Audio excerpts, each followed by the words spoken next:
അസ്സലാമലൈക്കും. ഇന്ന് വളരെ എളുപ്പത്തിൽ ഉണ്ടാക്കിയെടുക്കാൻ പറ്റിയൊരു കറിയാണ് കേട്ടോ. കൂസ എന്നാണ് ഇതിന് പറയുക, സുക്കിനി എന്നും പറയും. അപ്പോൾ അത് 4 എടുത്ത് വെച്ചിട്ടുണ്ട്. അത് രണ്ടായി പൊളിച്ചിട്ട് അരിഞ്ഞു വെച്ചിട്ടുണ്ട്.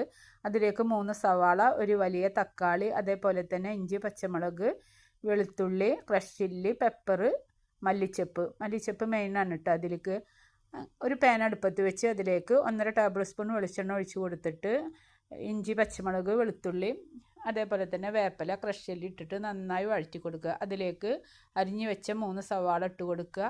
നന്നായി വഴന്ന് വരുമ്പോൾ തക്കാളി ഇട്ട് കൊടുക്കുക. എന്നിട്ട് നമ്മൾ എടുത്തു വെച്ച ചേരുവകൾ ഇട്ട് കൊടുക്കുക. 1 ടേബിൾ സ്പൂൺ മുളക് പൊടി, 1/4 ടീസ്പൂൺ മഞ്ഞൾപ്പൊടി, 1 ടേബിൾ സ്പൂണ് ചാറ്റ് മസാല, അതേപോലെ തന്നെ പെപ്പർ, ലാസ്റ്റാണ് ഇട്ട് ഗരം മസാലപ്പൊടി ഇട്ട് കൊടുക്കുന്നത്, മല്ലിച്ചപ്പും. എന്നിട്ട് നന്നായിട്ട് ഈ ചേരുവകളൊക്കെ നന്നായി വഴന്ന് വരുമ്പോഴാണ് നമ്മൾ ഇതിലേക്ക് ഈ സുക്കിനി ഇട്ട് കൊടുക്കുന്നത്. ഇത് പച്ചക്കറി കടയിൽ നിന്നൊക്കെ വാങ്ങിക്കാൻ കിട്ടുന്നതാണ് കേട്ടോ. എല്ലാവർക്കും അറിയാവുന്നതാണ്. എന്നാലും ഇതേപോലെ ഒന്ന് വെച്ച് നോക്കിട്ടാ.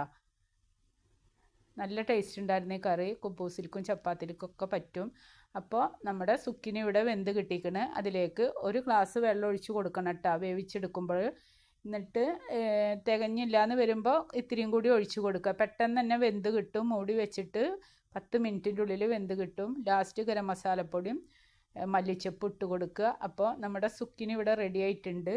ഒരു ഷവായി സുക്കിനി കുബൂസ്. ഇതാണ് ഇന്നത്തെ റെസിപ്പി ഇട്ടാൽ. നിങ്ങൾക്ക് ഇഷ്ടമായിട്ടുണ്ടെങ്കിൽ ലൈക്ക് ചെയ്യണം, ഷെയർ ചെയ്യണം, സബ്സ്ക്രൈബ് ചെയ്യണം. എല്ലാവർക്കും ഷെയർ ചെയ്ത് കൊടുക്കുക. അസ്സലാമു അലൈക്കും. അടുത്ത വീഡിയോ ആയിട്ട് കാണാം കേട്ടോ.